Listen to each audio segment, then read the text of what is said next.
Right, let's overanalyze some Longsword. This is the third place match from the Oslo Penguin Cup 2024, and it's between Gustav Strihagen of Sweden and Duncan McLaren of Scotland. Both are up-and-comers who have been getting some very good results lately, so if you haven't heard of them before, you probably will soon. So going into this, Duncan was rated 1655 and Gustav was rated 1660.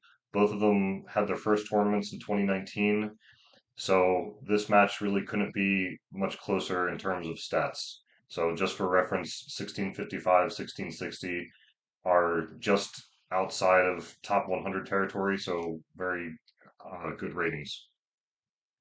So both of them fence right foot forward. Gustav usually prefers a more retracted point high guard, kind of close to the body, and Duncan prefers a point forward position.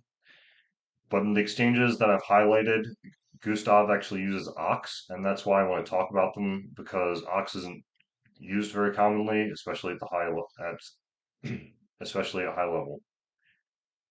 So when we look at these exchanges, they're pretty simple. Gustav is on the attack each time, and he goes straight for a thrust as soon as he approaches. So what's interesting to me is the context in which it's used. So how do you make the decision to use something that you're less used to using?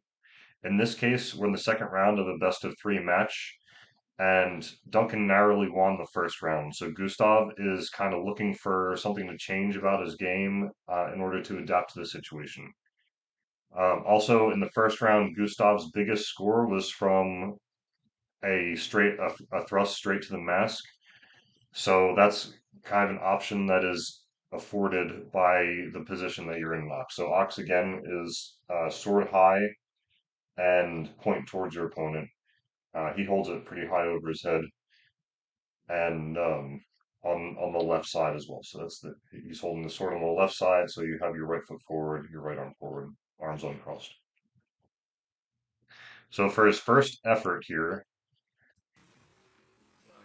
as soon as he enters Ox, Duncan attacks low and he goes straight in for the thrust.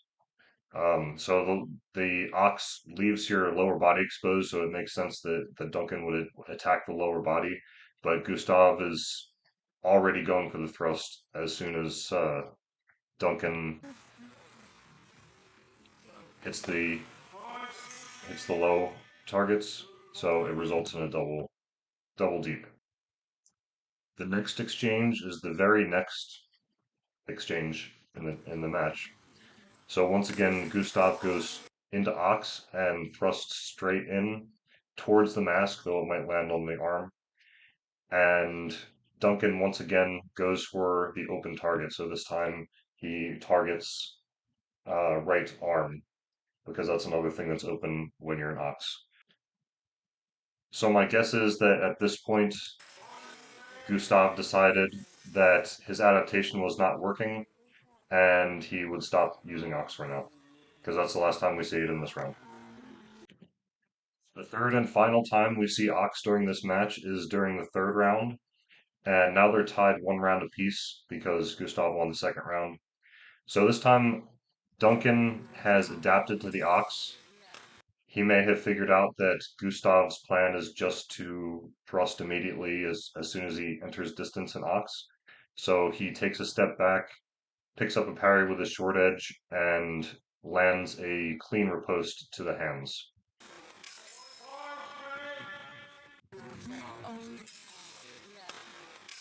So that was the end of Gustav's Ox usage during this match. So what is the lesson here? Is the lesson that Ox sucks? I don't think so. Maybe, but I don't think so. So I think the more pertinent lesson here is that you need to have more options for your game plan, no matter what position you're using. So the first two thrusts landed, even if they were canceled by doubles, which shows me that there's potential for something working there.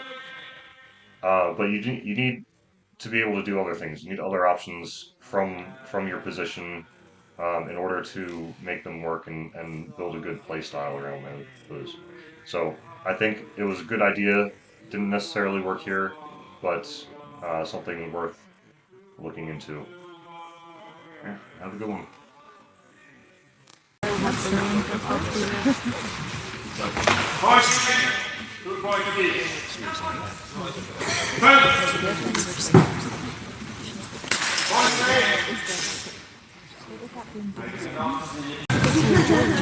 Oh,